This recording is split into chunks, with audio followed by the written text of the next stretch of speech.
Captain Carter's still fighting. Captain America. The battle begins with Captain Carter as she fights Loki's army in the movie. In the first Avengers movie, with the late Natasha, may God have mercy on her, and all the Avengers are busy. Iron Man, Hawkeye, Zawas, and our friend Thor are gone. If you're wondering about Hulk's whereabouts, that remains unknown. Of course, I'm not hiding him in my pocket. He definitely wouldn't hide in my pocket. It's not my pocket anyway. What pocket? Seriously. If Captain America was in the Avengers, I wouldn't hide it from you. The important thing is that Captain Carter's beating up Loki, and we're watching her. She then accompanies Natasha to show her something worrying, asking if she can join them. Anyway, she takes her to the warehouse on a certain ship where there's supposed to be something important, the pirate power, and she warns her to be careful. At that moment, she shows her what she found. Hydra Stomber is a robot similar to Iron Man's, but it belongs to Hydra and Shiraru. Anyway, Captain Carter comes to a point of hope that maybe Steve Rogers or something of him is still inside, since he was the one wearing the suit in the first part in the episode of Captain Britain. The Cloud robot only works once, firing numerous shots and explosions, causing chaos. Ultimately, Captain Carter and Natasha are investigating the situation. They discover his watch returning to them, prompting Captain Carter to throw her shield at his mouth, potentially removing the helmet.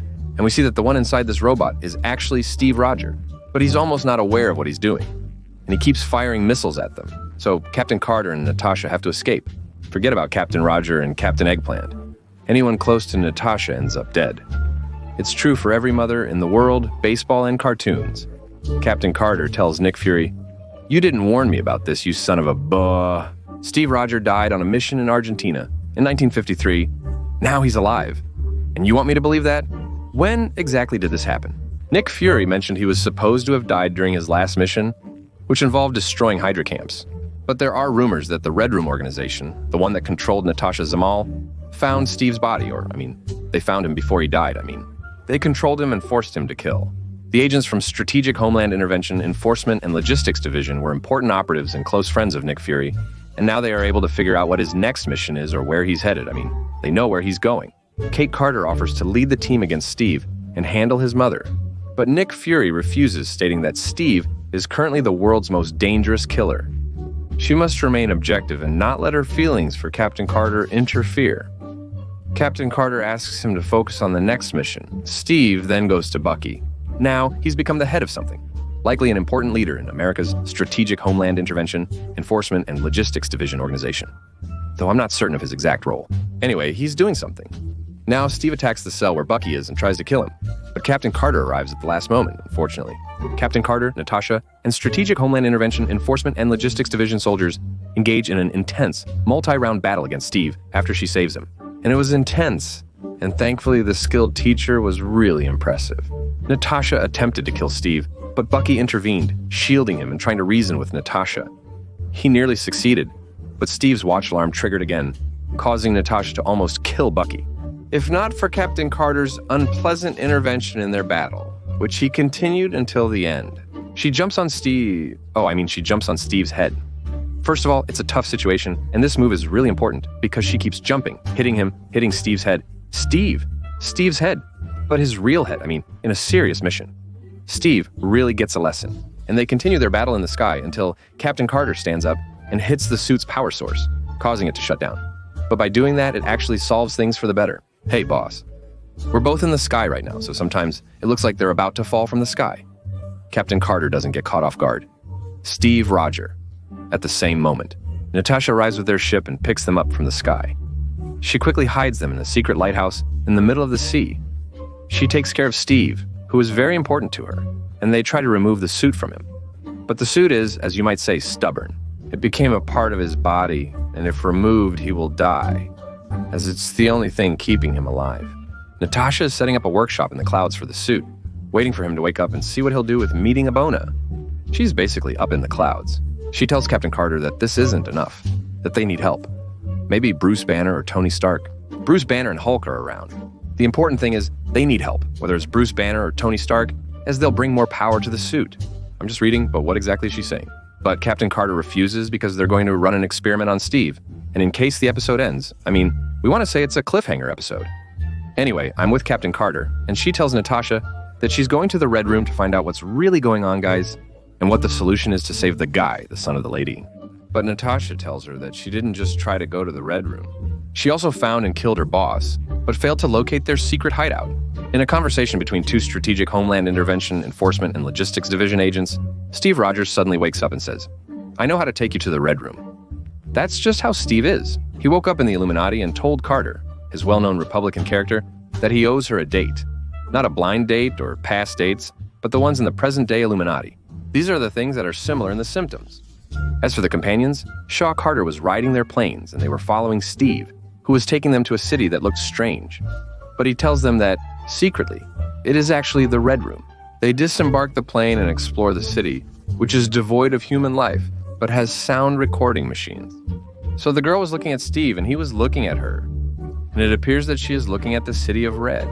Natasha pretends to leave, allowing the lovebirds to fall for each other until the Red Room, hopefully, comes to catch them.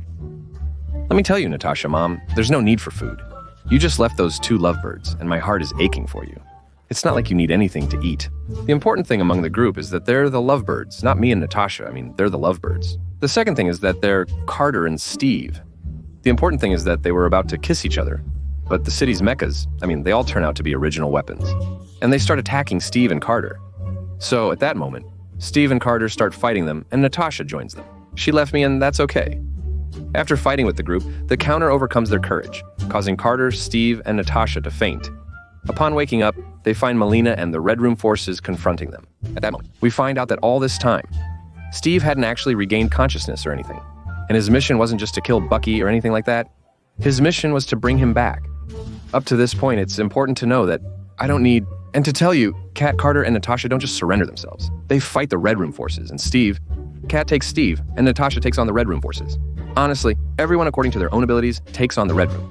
Each one handles what they can, which is important. After a lot of struggle, Natasha's friend's father says, "Natasha, come on or not." No one is living your life. "Where are you, Masha?" "Not again, please, not again. May God help your mother, Natasha, not again. I'm not like every other girl. I'm different. I express my sadness in the important video. She was on the verge of death, but thank God. May God protect her and bless her, O Lord. O Lord, let her go to Hajj, O Lord, please." Haja Carter expressed her love for Steve and said she doesn't want to kill him. They flirted, discussed personal growth, and shared their affection for each other. Steve regains consciousness. Yes, I swear to God. He regains consciousness, and he doesn't blame them, no. And not just that, that's enough. Take it from your friends. He wakes up independently, flies to the Red Room organization, takes care of his business, and then destroys the entire organization single-handedly. In a story written by him, musician Natasha takes the bongo, which contains millions of beards, and escapes. Later, she is seen crying. In the final scene, Carter drives one of Tony's cars onto the runway, still hopeful that he's alive. Bob emerges from below and drags her down. Upon waking, she's confronted by an odd-looking Nick Fury, who declares she will save the Queen. However, Scala and Witch disagree, insisting she's the one destined to save, concluding the story. There are parts of Captain Carter's story in the next season of the series. And for us, as long as God wills, we'll stay special. If I claim the market, our interactions with our eggs are important. We will move on to the second question, but before that, don't forget to subscribe to the channel and share the video with your friends, so you don't forget to subscribe to the channel. Do the Red Nodos still exist in Marvel's main continuity, and did they have superpowers?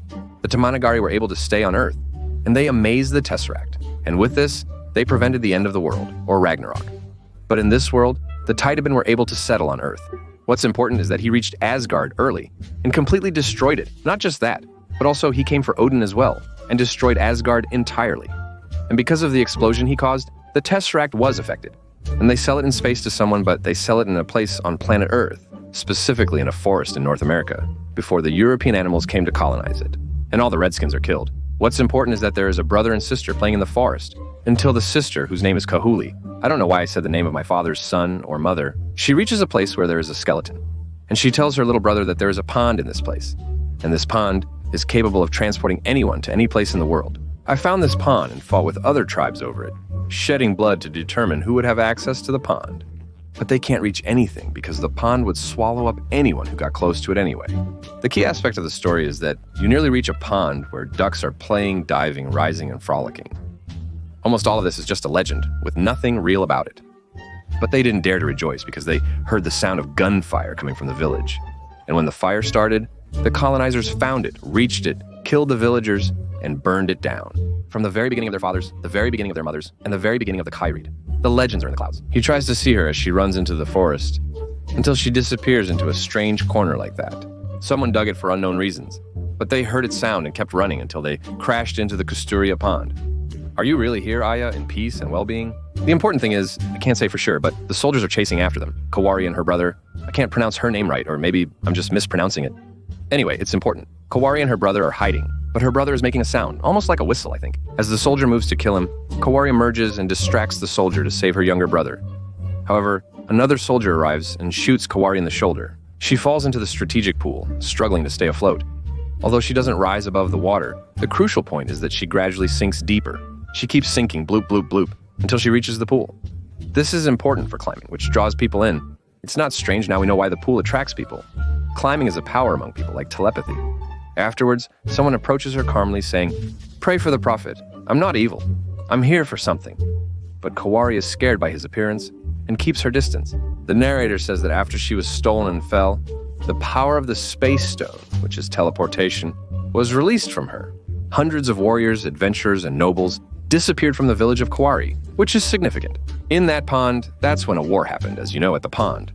No one went near it except for one person, and that's our girl, whose name is Kawari. The crucial point is that she awakens from the coma and discovers her injury, which caused her pain, has healed. When she exits the hut, she discovers herself in a bizarre, marvelous world, surrounded by peculiar people, as if transported to another planet. It's an abnormal place in the world. The important thing is that the villagers at that time all had superpowers because of the Sarakti cloud, which allowed them to control things remotely. And a lot of magical things, like immortality and other things. But Kaholi remembers the attacked village and the people who died, and that she needs to go back to them so she can die with them, more or less. I'm uncertain, but I said the rule is to cry and die with her father and their son. She hits her brother to reach the sky's crack, which is where she entered from, so she can exit again. She repeatedly tries to overcome what she hates, but fails, losing hope each time she stops. She becomes like a branch, loving stories and exploring the place and races within, feeling immense enjoyment. Her joy comes not only from standing out, but also from winning races effortlessly and excelling from the start. I mean, the people there are really happy with her because now she has become one of them. But as you know, my friend, everything looks nice to a certain point. When the users come, meaning when her father dies, it's important to see what happens. The users, in front of the blessing, try to cross her, but they get pulled inside her and go to the planet she's on. While Kahuri was sitting, she wasn't dancing with the tribe or anything, Sultana. And these things show that she's not really close to them like that. Kahuli uses her powers to stop the soldiers' attack and disarm them.